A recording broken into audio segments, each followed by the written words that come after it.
Hi everyone! Welcome back to my channel. This is Jeffrey Hinyo again. For today's vlog, ang ipapakita ko naman is kung paano magkabit ng drawer slide. This part, dito ako magkakabit ng drawers. Ipapakita ko sa inyo kung paano siya ikabit so you can do it yourself. Let's go!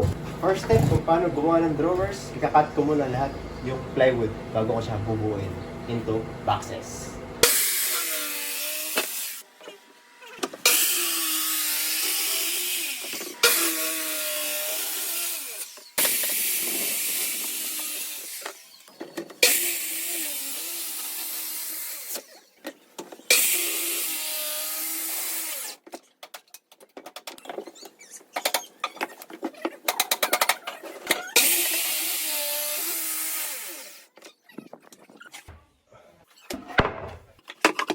Ayan, tapos na ako mag-cut ng lahat na kailangan ko na plywood para magawa yung pinakang-box niya na ilalagay ko dito sa drawer.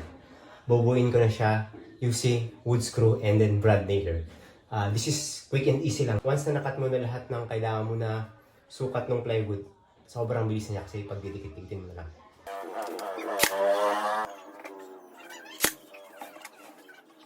Ang gagawin ko, yung brad nailer muna i-fix ko temporarily and then right after ko malagay na siya, at tama yung sukat niya, ang next ko na gagawin, ilalagay ko na yung wood screw.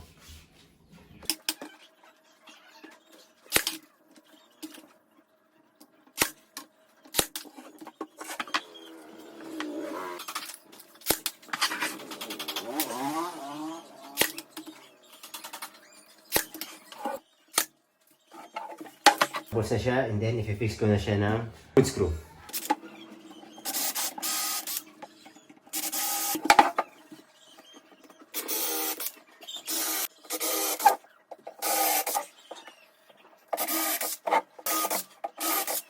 Pilot hole with countersink. Yan. Ang sikreto para flat yung surface.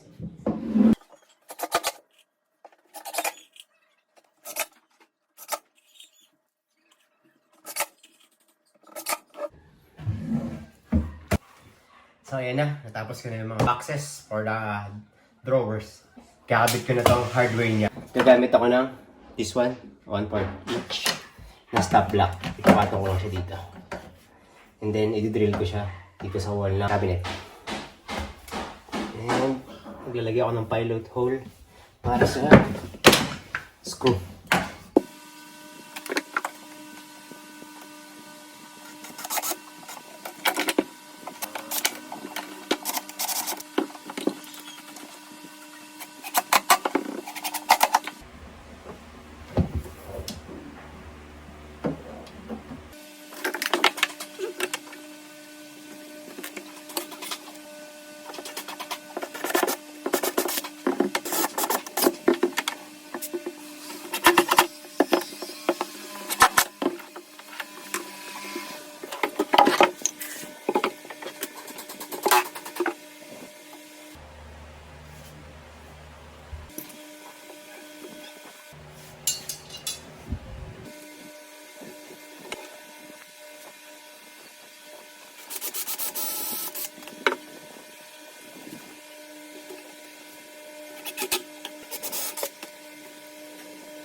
Ayan na, ikabit ko na yung slider dito sa cabinet side and then dito sa drawer side.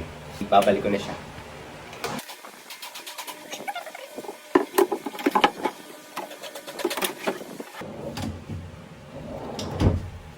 And then, ikabit ko na yung first drawer. And then later on, kakabit ko na kanyang front panel. Pagka ikabit ko na yung top lang.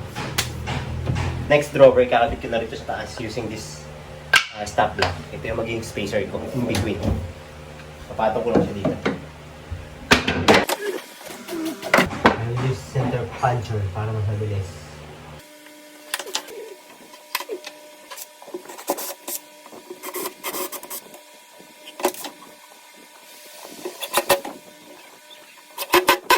Ilagay ko na next para tuloy-tuloy na ako.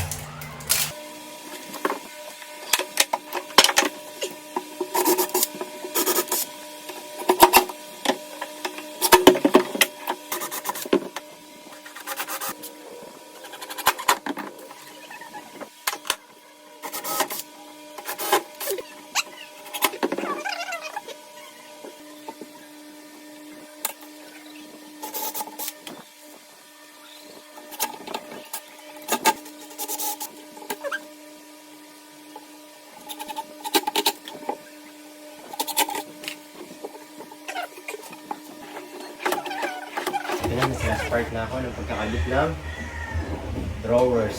Nalagyan ko na siya ng front panel. Nakita nyo, siya yung last na nilalagay yung front panel para masukat din kung gaano yung mga allowance na nilalagay mo in between the drawers kasi once na na-fit mo na yung slider, hindi mo na siya pwedeng pagbigyan. Kaya ang lalagyan mo last is yung front panel.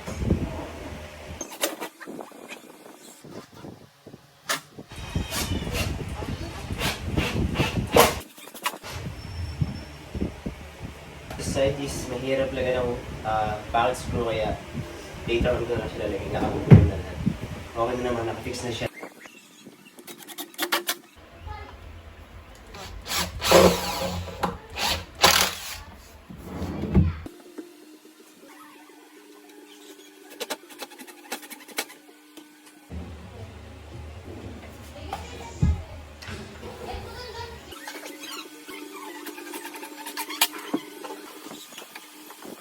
Kukomplituhin ko na yung package screw dun sa pinaka-door panel. Maraming ko, ipupulat ko itong lahat and nilalagyan ko ng package screw.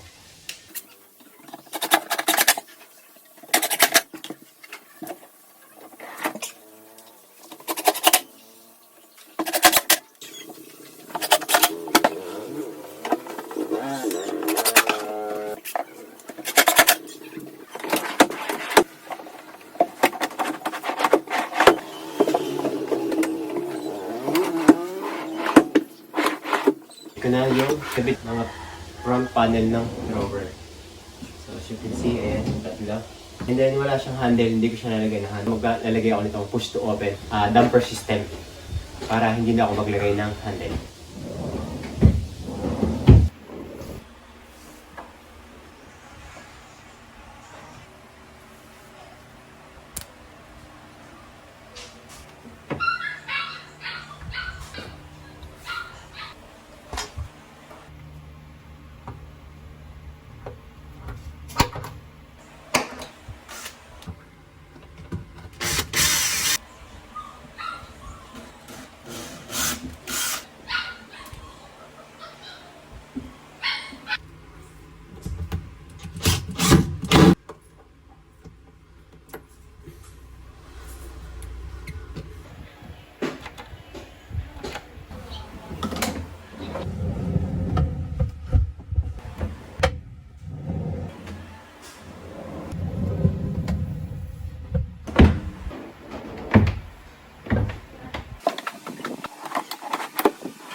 Maraming salamat sa panonood. Kung nagustuhan niyo yung video ito, please hit the like button and don't forget to subscribe on my channel para updated kayo sa mga ina-uploads ko. At pwede nyo rin panoorin yung iba't ibang videos dito sa baba. Feel free na mag-comment kayo sa comment section para sa mga recommendations. Maraming salamat at see you on my next vlog. Bye-bye!